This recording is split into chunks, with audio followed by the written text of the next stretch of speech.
ఎందుకయ్యా నీ ప్రభుత్వం నీ పార్టీ ఉంటే లేకపోతే ఏమయ్యా చంద్రబాబు నాయుడు గారు ఏం చేశావు? ఉక్కు ఫ్యాక్టరీని గురించి సంవత్సరం దాటిపోయిందే, మాటలు చెప్పడం ఎందుకయ్యా?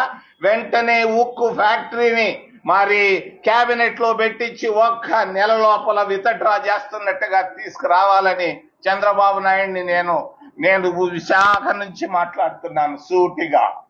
వెంటనే ఒక్క నెల లోపల ఉత్త మాటలు చెప్పాకు. 11,000 కోట్లు ఇస్తారు. ఎవడికాయ ఇచ్చేది? ఏందా నీ 1,000 కోట్లు ఎందుకయా? వాళ్ళకి ఒక్క మాట చెప్తే వాళ్ళు హాయిగా భోంచేస్తారు కదా. ఈరోజు విశాఖపట్నం ఇంత స్థాయికి రావడానికి కాంగ్రెస్ పార్టీ తీసుకొచ్చినటువంటి ఉక్కు ఫ్యాక్టరీయే కదా. ఎందుకు దీన్ని ఆపేస్తున్నారు? ఎందుకు ప్రైవేటైజ్ చేస్తున్నారు? అవసరం ఏంటి మీకని నేను అడుగుతున్నాను. వెంటనే విత్డ్రా చేయాలని కేంద్ర రాష్ట్ర ప్రభుత్వాలు నేను డిమాండ్ చేస్తున్నాను. మూడో అంశం అమరావతి. 26 జిల్లాలు ఉన్నాయి. 26 జిల్లాల్లో దాదాపు 20 జిల్లాలకు అంత మనసులో సంతోషంగా లేదు. కర్నూలు నుంచి ఒంగోలు దాకా ఒక్కరు సంతోషంగా లేరు అమరావతి పైన. ఇది వాస్తవం. ఉత్తరాంధ్రలో కూడా ఎవరు సంతోషంగా లేరు. అసలు కారణం, అసలు సంగతి చెప్తాను. శివరామకృష్ణయ్య అనే ఆయన్ని కేంద్ర ప్రభుత్వం వేసింది కమిటీని. ఆయన ఏం సలహా ఇచ్చాడు? ఒంగోలు దగ్గర దొనకొండలో 1,00,000 ప్రభుత్వ భూములు ఉన్నాయి, అక్కడైతే బాగుంటుందని ఆయన కమిటీ ఇచ్చాడు కదా. దొనకొండలో ఈయనకి పనులు జరగవనుకున్నాడు.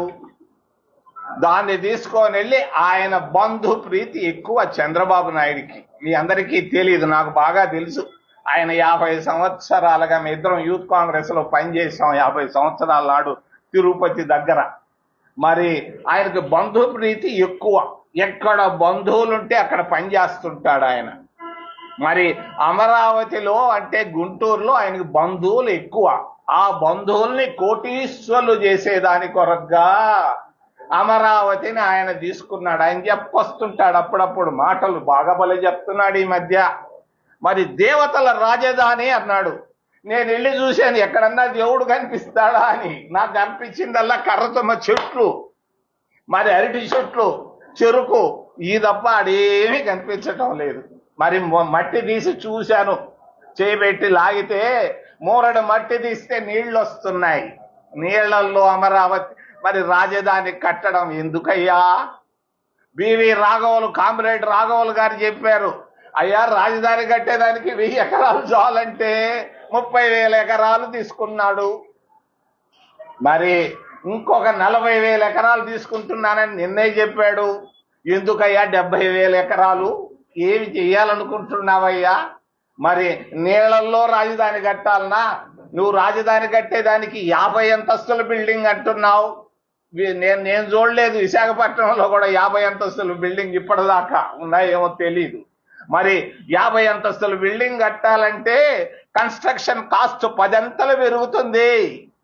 నీళ్లు వచ్చేటువంటి కృష్ణానది తీరంలో నువ్వు కట్టేటువంటి అమరావతి బిల్డింగులకు నాకు ఇంజనీర్లు చెప్పారు 10 అంతల కన్స్ట్రక్షన్ కాస్ట్ పెరుగుతుంది. అయినా కూడా ఆయన అక్కడనే కట్టాలంటున్నాడు. కారణం బంధు ప్రీతి.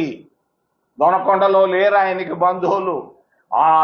ఆ బంధు ప్రీతి వల్ల మరి అంతేకాదు, ఆయన తెలిసిన బంధువులు మిత్రులంతా భూములు కొనేసి ఉన్నారు. ముందుగానే రాజధాని వస్తుందని 100-200 ఎకరాలు బినామీ పేర్లతో కొనుక్కొని ఉన్నారు. అది ఒక పెద్ద అది ఒక అవినీతి గుట్ట అవుతుందని నేను తెలియజేస్తున్నాను.